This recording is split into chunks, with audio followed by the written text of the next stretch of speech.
नमस्कार, स्वागत है साहित्यिक झरोखा चैनल पर।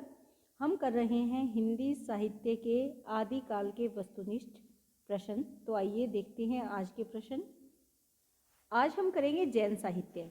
देखिए, जैन साहित्य की अगर बात करें तो आदिकाल में जैन साहित्य अपना महत्वपूर्ण स्थान रखता है, ये बात आप ध्यान में रखें। जैन साधुओं ने अपने मत का प्रसार हिंदी कविता के माध्यम से पश्चिमी क्षेत्र में किया, यानी पूर्वी क्षेत्र की बजाय ये कौन से क्षेत्र में है? पश्चिमी क्षेत्र में है। रास काव्य परंपरा में प्राचीनतम ज्ञात जो ग्रंथ मिलता है वो रिपुदारण रास है। डॉक्टर दशरथ ओझा ने इसका समय 905 ईस्वी बताया है। किस में है ये? रास काव्य परंपरा में प्राचीनतम ग्रंथ कौन सा है? रिपुदारण रास। ये आप ध्यान में रखेंगे। रिपुदारण रास संस्कृत भाषा में लिखा है। इसमें अभिनय, नृत्य और गायन इन तीनों का मिश्रण है। देखिए, रास काव्य क्या होता है? जिसमें इन तीनों का मिश्रण हो, यानी वहाँ पर अभिनय भी हो, नृत्य भी हो और गायन भी हो, वो क्या है? रास काव्य है। जिनदत्त सूरी द्वारा रचित उपदेश रसायन रास अपभ्रंश भाषा का सर्वप्रथम रास ग्रंथ है। अपभ्रंश भाषा का पहला रास ग्रंथ कौन सा है? उपदेश रसायन रास। किसने लिखा? जिनदत्त सूरी ने लिखा। अपभ्रंश भाषा का दूसरा जो रास या रासक काव्य है वो अब्दुल रहमान का है, संदेश रासक। हिंदी का प्रथम ऐतिहासिक रास ग्रंथ मिलता है पंच पांडव रचित रास। देखिए, किसका? 5 पांडवों को आधार बनाकर ये ग्रंथ लिखा गया है और ये हिंदी का पहला ऐतिहासिक रास ग्रंथ है। ये बात आप यहाँ ध्यान में रखें, क्योंकि देखिए यहाँ पर देखिए अलग अलग निकल कर आ रहा है कि जो प्राचीनतम ग्रंथ कौन सा है? रिपुदारण रास है। इसके साथ जो रिपुदारण रास है ये कैसा है? ये पहला अभिनय, नृत्य और गायन से युक्त तीनों मिश्रण वाला रास काव्य है। जिनदत्त सूरी का जो ये सर्वप्रथम रास ग्रंथ माना गया है उपदेश रसायन रास। इसके बाद अपभ्रंश भाषा का दूसरा कौन सा रास या रासक काव्य माना गया है? वो संदेश रासक है। किसने लिखा? अब्दुल रहमान ने लिखा। तो एक ही प्रश्न में कई प्रश्न निकल कर आ रहे हैं, ये आप ध्यान से करें। जो पंच पांडव पहला ऐतिहासिक रास ग्रंथ है, इसके लेखक कौन है? शालीभद्र सूरी द्वितीय को माना गया है और इसका रचनाकाल 1350 ईस्वी है। ये शालीभद्र सूरी द्वितीय है, ये बात आप ध्यान में रखें। मुनि जिन विजय डॉक्टर दशरथ ओझा, डॉक्टर गणपति चंद्र गुप्त ने श्री शालीभद्र सूरी द्वारा रचित भरतेश्वर बाहुबली रास को हिंदी जैन रास परंपरा का आदि काव्य माना है। तो ये प्रश्न आ सकता है कि भरतेश्वर बाहुबली रास को हिंदी जैन रास परंपरा का आदि काव्य किसने माना है? तीनों में से कोई भी नाम दिए देकर आपसे प्रश्न पूछा जा सकता है। मुनि जिनविजय ने, डॉक्टर दशरथ ओझा ने और डॉक्टर गणपति चंद्र गुप्त ने। इसके बाद है डॉक्टर गणपति चंद्र गुप्त ने शालीभद्र सूरी को हिंदी का प्रथम कवि स्वीकार किया है। क्यों? क्योंकि देखिए शालीभद्र सूरी का ही तो रचित ग्रंथ है भरतेश्वर बाहुबली रास, और इसीलिए इन्होंने शालीभद्र सूरी को हिंदी का प्रथम कवि स्वीकार किया है। किसने किया है? डॉक्टर गणपति चंद्र गुप्त ने। इसका जो भरतेश्वर बाहुबली रास की जो रचना काल है वो 1184 ईस्वी तथा इस ग्रंथ में भरतेश्वर और बाहुबली के का चरित्र वर्णित है, यानी भरतेश्वर और बाहुबली 2 व्यक्ति हैं और इन्हीं के चरित्र का यहाँ पर वर्णन किया गया है। यह ग्रंथ 205 छंदों में रचित एक सुंदर खंड काव्य है। भरतेश्वर बाहुबली रास किस प्रकार का काव्य है? तो ये खंड काव्य है, या इसकी शैली कौन सी है? ये खंड काव्य शैली में लिखा गया है। भरतेश्वर बाहुबली का संपादन मुनि जिन विजय ने किया है। प्रसिद्ध जैन आचार्य देवसेन कृत श्रावकाचर को डॉक्टर नगेंद्र ने हिंदी का प्रथम रचना माना है। किसको माना है? श्रावकाचर को। किसकी है? देवसेन की है। और किसने माना है हिंदी की प्रथम रचना? डॉक्टर नगेंद्र ने स्वीकार किया है, या डॉक्टर नगेंद्र ने माना है। तो ये छोटी छोटी बातें हैं, आपको ध्यान में रखनी है। प्रश्न बहुत ही महत्वपूर्ण है, जैन साहित्य में से प्रश्न जरूर पेपर में आते हैं। इसके बाद है देवसेन ने 933 ईस्वी में श्रावकाचार की रचना की। श्रावकाचार में 250 दोहों में श्रावक धर्म का प्रतिपादन किया गया है। देवसेन के अन्य जो महत्वपूर्ण ग्रंथ है, न्याय चक्र है, दर्शन सार है, भाव संग्रह है, आराधना सार है, तत्वसार और साव्यधम दोहा है। ये इनकी प्रसिद्ध अन्य ग्रंथ है, लेकिन जो श्रावकाचार है ये सबसे महत्वपूर्ण ग्रंथ इनका माना गया है। इन ग्रंथों में इनका न्याय चक्र बहुत ही प्रसिद्ध ग्रंथ है। देवसेन के न्याय चक्र को लघु न्याय चक्र का नाम भी दिया गया है, यानी न्याय चक्र का अन्य नाम क्या है? लघु न्याय चक्र है। देवसेन अपने ग्रंथ में जैन धर्म के अनेक संघों की उत्पत्ति के बारे में इन्होंने बताया है, जिसे इन्होंने क्या नाम दिया है? जैनाभास, यानी जैन का आभास, यानी जैन धर्म के जो संघ हैं उनकी उत्पत्ति कैसे हुई उसके बारे में बताया और नाम क्या दिया है? जैनाभास। वृद्ध न्याय चक्र की रचना देवसेन के शिष्य माइल धवल ने किया, जो कि देवसेन के नाम से प्रसिद्ध है।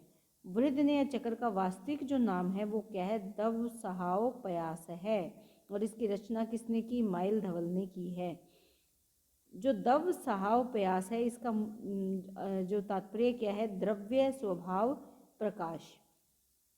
पहले ये ग्रंथ दोहा बंद में था, किंतु बाद में किसी शुभंकर के कहने से प्राकृत में गाथा बंद कर दिया गया। यानी पहले तो ये दोहा शैली में लिखा गया था, लेकिन बाद में इसको गाथा बंद कर दिया गया, गाथा में लिख दिया गया।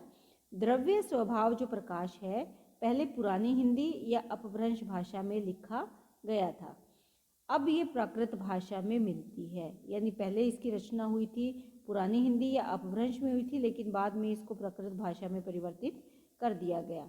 दव्य सहाव पयास किसकी रचना है? माइल धवल की रचना है, और ये किसके शिष्य थे? देवसेन के शिष्य थे। शालिभद्र सूरी के बुद्धिरास नामक ग्रंथ का संग्रह उनके शिष्य सीवी ने किया है। बुद्धिरास ये किसका है? शालिभद्र सूरी का बुद्धिरास नामक ग्रंथ है, और इसका संग्रह किसने किया है? इन्हीं के शिष्य शिवी ने इसका संग्रह किया है। आस्कू नामक कवि ने जालोर में लगभग 1200 ईस्वी के आसपास 35 छंदों का एक लघु खंड काव्य लिखा, जिसका नाम है चंदन वाला रास। बहुत ही महत्वपूर्ण प्रश्न है। आस्कू कवि की रचना चंदन वाला रास है। आस्कू ने जीव दया रास नामक एक अन्य ग्रंथ की भी रचना की। जिन धर्मसूरी ने 1209 ईस्वी में स्थूलीभद्र रास की रचना की। ये भी पेपर में आज भी चुका है और पूछा भी जाता है कि स्थूलीभद्र रास के रचनाकार कौन है? जिन धर्मसूरी है। स्थूलीभद्र रास में रचयिता का नाम जीर्णधाम मिलता है, जो कि जिन धर्म का ही पर्याय समझा जाता है। जीर्णधाम यानी जिन धर्म, और किसने की? जिन धर्मसूरी ने की, इसलिए स्थूलीभद्र रास में ऐसा मिलता है कि इसके रचयिता कौन है? जीर्ण धर्म, लेकिन इसका पर्यायवाची जिन धर्म ही है।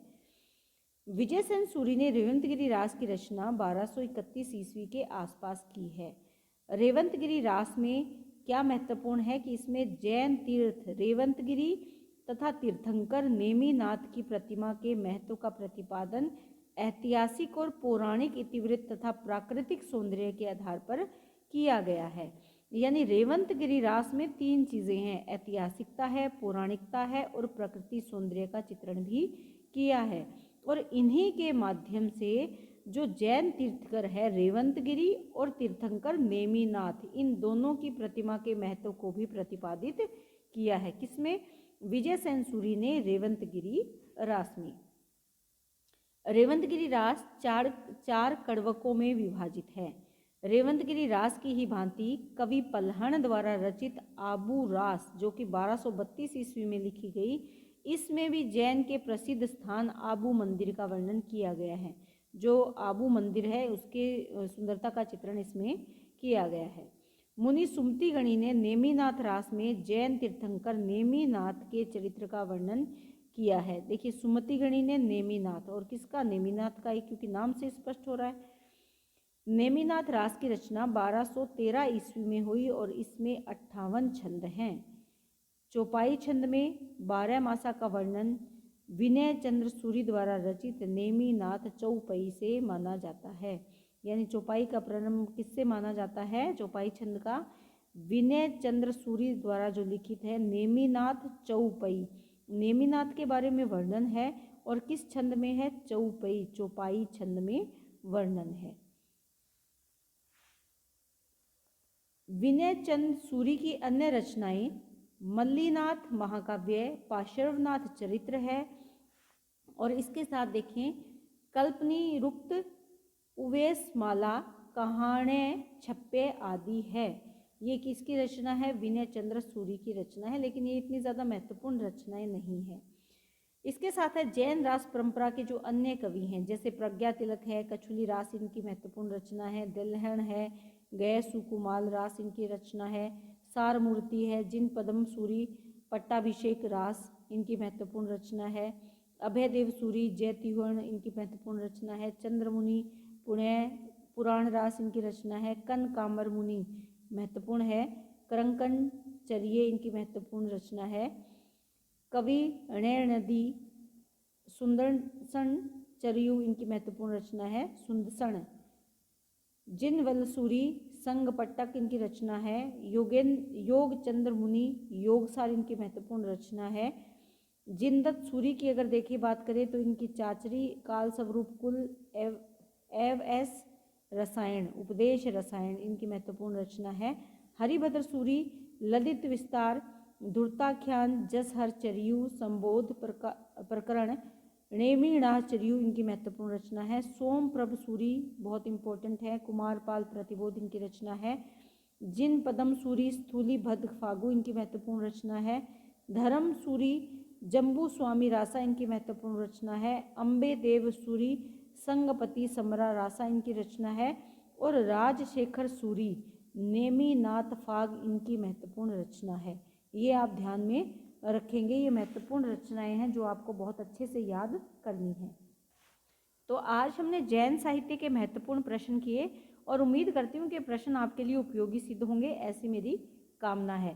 इसी तरह चैनल से जुड़े रहें, लाइक शेयर और सब्सक्राइब ज़रूर करें। बहुत बहुत धन्यवाद।